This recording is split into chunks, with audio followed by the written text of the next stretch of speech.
ধোনির last match, CSK এর last match, ধোনির অন্তত 2025 সালের জন্য লাস্ট ম্যাচ, এটা তো মোটামুটি শিওর। কিন্তু তিনি যে 2026 সালে খেলবেন না, এটা আমি মোটামুটি শিওর ভাবে বলতে পারি। সিএসকে ভার্সেস গুজরাট, গুজরাট কিন্তু গত ম্যাচটি লখনউ সুপার জায়ান্টসের সাথে হারছে।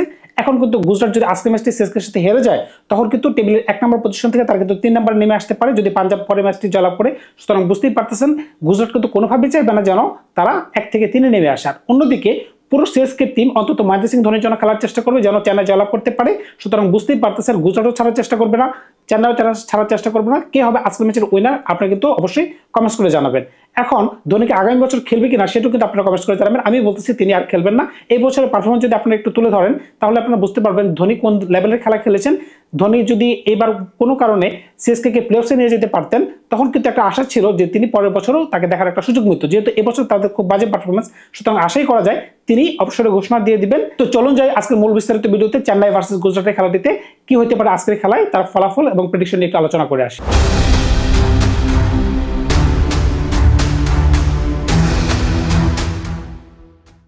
সিএসকে প্লাস ধোনি এটা একটা ইমোশন, এটা একটা বন্ড। ইন্ডিয়া প্লাস ধোনি এটা একটা বন্ড, একটা ইমোশন।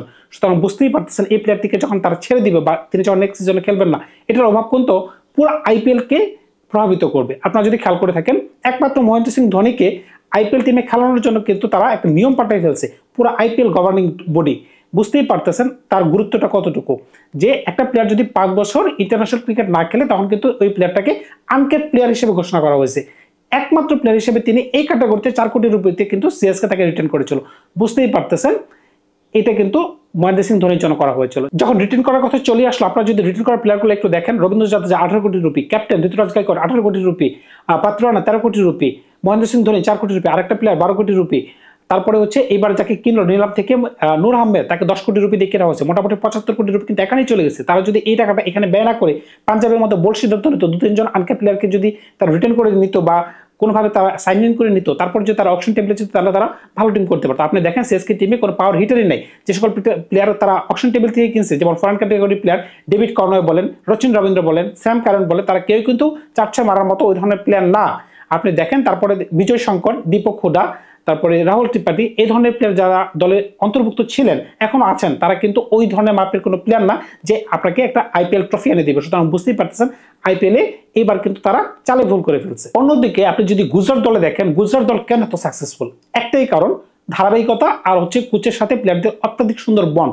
আপনি খেয়াল করে থাকেন, আমি আগেও বলেছিলাম 100 টেস্ট খেলা ইশান্ত শর্মা যেভাবে আশিস নেহরার সাথে কথা বলে যেন গুরু আর শিষ্য।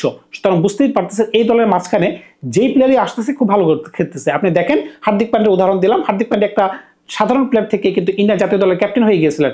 2-1 বছরের জন্য কিন্তু তিনি টি-20 ফরম্যাটে ক্যাপ্টেন্সিও পালন করেছিলেন। হয়তোবা বোর্ডের পাল্টানোর কারণে কিন্তু তিনি আর ওই পদটি পান নাই। সুতরাং বুঝতেই পারতেছেন এখন কিন্তু শুভমন গিলের পালা। শুভমন গিল হয়তোবা ইন্ডিয়ান জাতীয় দলের নেক্সট ফিউচার হবেন এবং তিনি ক্যাপ্টেন্সি করবেন। সুতরাং বুঝতেই পারছেন ক্যাপ্টেন ম্যাটেরিয়াল তৈরি করার জন্য কিন্তু আশিস নেহরা এবং গুজরাট টাইটান্স কিন্তু পারদর্শী এবং কিন্তু তারা কিন্তু এবার কাপও নিয়ে যেতে পারে। বুঝতেই পারছেন 2022 থেকে 2025 এই যে 4 বছরের একটা জার্নি, তারা 3 বছর প্লেঅফস খেলছে, 1 বছর পারে নাই। হার্দিক পান্ডেকে যখন ট্রেড করে নিয়ে গেছিল, তখন কিন্তু মুম্বাই যখন নিয়ে গেছে, তখন কিন্তু গুজরাট একটু হযবরল অবস্থায় পড়ে গেছিল। কিন্তু 1 বছর যেতে না যেতেই কিন্তু তারা দলটাকে আবার ভেরিফাইড করে ফেলছে, মানে একটু ভালো করে ফেলছে। সুতরাং বুঝতেই পারতেছেন এই দলের মাঝখানে কোন ধরনের তাকাত রয়েছে, মানে শক্তি রয়েছে।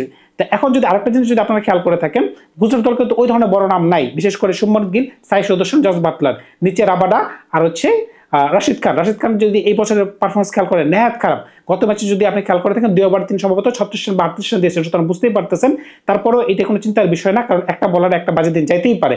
তো আজকের দিনে যদি শেষ যদি গুজরাটকে হারাই দেয়, তখন কিন্তু গুজরাটের চিন্তায় পড়ে যাবে। তাই গুজরাট কিন্তু কোনোভাবেই চাইবে না জস বাটলার যাওয়ার আগে আজকের ম্যাচে তার হারুক। তো সুতরাং বুঝতেই পারতেছেন তারা কিন্তু আপনার মন প্রাণ দিয়ে চেষ্টা করবে যেন গুজরাটকে জয়লাভ করে। অন্যদিকে কিন্তু সিএসকেও চাইবে না যেন মহেন্দ্র সিং ধোনির বিদায় ম্যাচে যেন তারা হেরে যায়। আমি যে বলেছিলাম গুজরাট দলটি খুব ভালো খেলে থাকে, আপনি খেয়াল করে থাকেন বেশি প্লেয়ার কিন্তু তারা পারফরমেন্স দেয় না। উপরে 3 থেকে 4 জন ব্যাটসম্যান পারফরমেন্স দেয়, নিচে 3 থেকে 4 জন বলার পারফরমেন্স দেয়, মাঝখানে 3-4 জনের কোনো ভূমিকাই নেই। দেখেন শুভমন গিল ভালো রান করতে পারতেছেন, সাই সুদর্শন ভালো খেলতেছেন, 4-6 মারতেছেন, সেঞ্চুরি পর্যন্ত করছেন, টুর্নামেন্টের অরেঞ্জ ক্যাপ হোল্ডার। তারপরে জস বাটলার ভালো খেলতে পারতেছেন। 17তম ওভার পর্যন্ত মনে হয় ম্যাক্সিমাম ম্যাচে তারা 3 জন ব্যাটসম্যান খেলে গেছেন। রাদারফোর্ড তার ইনিংসটি ভালো করে খেলতেছেন। তারপর যদি নিচে আসেন প্রসিদ্ধ কৃষ্ণ, এই টুর্নামেন্টের one of the finalist bowler, Mohammad Siraj তার যে অ্যাগ্রেশন দুর্দান্ত, কিন্তু রাশিদ খান যে কোনো সময় জ্বলে উঠতে পারেন। তিনি মিচেল স্টার্কের মতো দেখবেন যে প্লে অফসে যে এক ম্যাচে এমন বোলিং করতেছে বিপক্ষ দলকে তিনি সহায় দিতেছেন। সুতরাং বুঝতেই পারতেছেন দলটি কেন এত ভালো। তারপরে ঈশান্ত শর্মা এসে সঙ্গ দিতেছে, আরশাদ খান যে কিনা পাঞ্জাবের সাথে একটা ম্যাচে মিডল ফেজে তিনি বোলিং করে দিয়েছিলেন একেবারে 20 রান, এখন দেখেন তিনি তাকে বোলিং করানো হচ্ছে পাওয়ার প্লেতে, তিনি কিন্তু দুর্দান্ত বোলিং করতেছেন। মুম্বাইয়ের তিনি পাওয়ার প্লেতে বোলিং করেছেন, রোহিত শর্মাকে আউট করে দিয়েছিলেন। আরেক ম্যাচে বোলিং করেছেন আরসিবির বিরুদ্ধে, তিনি বিরাট কোহলিকে আউট করে দিয়েছিলেন। বুঝতেই পারছেন এই বলারটির মাঝখানে কিন্তু পটেনশিয়ালিটি রয়েছে, আর এগুলোকে বের করার কাজ কিন্তু হচ্ছে কার?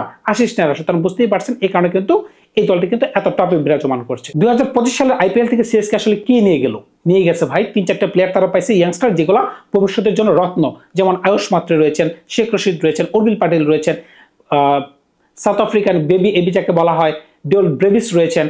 তারা যখন ঋতুরাজ গাইকোয়াড়ের সাথে 2026 সালে যুক্ত হবে তখন কিন্তু দলটা অনেক ভালো দেখা যাবে। তখন তো তারা বাইরে থেকে আরো প্লেয়ার কিনবে, তখন কিন্তু দলটাকে একটু অন্যরকম দেখা যাবে। সুতরাং বুঝতেই পারতেছেন এইগুলো হচ্ছে সিএসকে দলের পাওয়া, আর ভালো খারাপ মিলিয়েই কিন্তু একটা সিজন থাকে। সুতরাং বুঝতেই পারতেছেন সিএসকে এই বছরের জার্নিটা কিন্তু আজকে ধোনির শেষ ম্যাচ দিয়ে কিন্তু শেষ হতে যাচ্ছে। চলুন যাই সিএসকে দলটাকে এক নজরে সাজিয়েছি, তখন আপনারা বুঝতে পারবেন আজকের দলটি তারা কেমন করে সাজাতে পারে। 1 নম্বর আয়ুষ মাত্রি, 2 নম্বর উর্বিল পাটেল, 3 নম্বর ডেভিড কনওয়ে, 4 নম্বর রবীন্দ্র জাদেজা, 5 নম্বর ডেভিড ব্রেভিস, 6 নম্বর শিবম দুবে, 7 নম্বর এম এস ধোনি, 8 নম্বর আর আশ্বিন, 9 নম্বর নূর আহমেদ, 11 নম্বর খলিল আহমেদ, 11 নম্বর পাতি রানা। আপনারা ভালো করেই জানেন যে আইপিএলে ইম্প্যাক্ট প্লেয়ার খেলানোর সুযোগ রয়েছে, সিএসকে কিন্তু সেই সুযোগটি কাজে লাগাবে।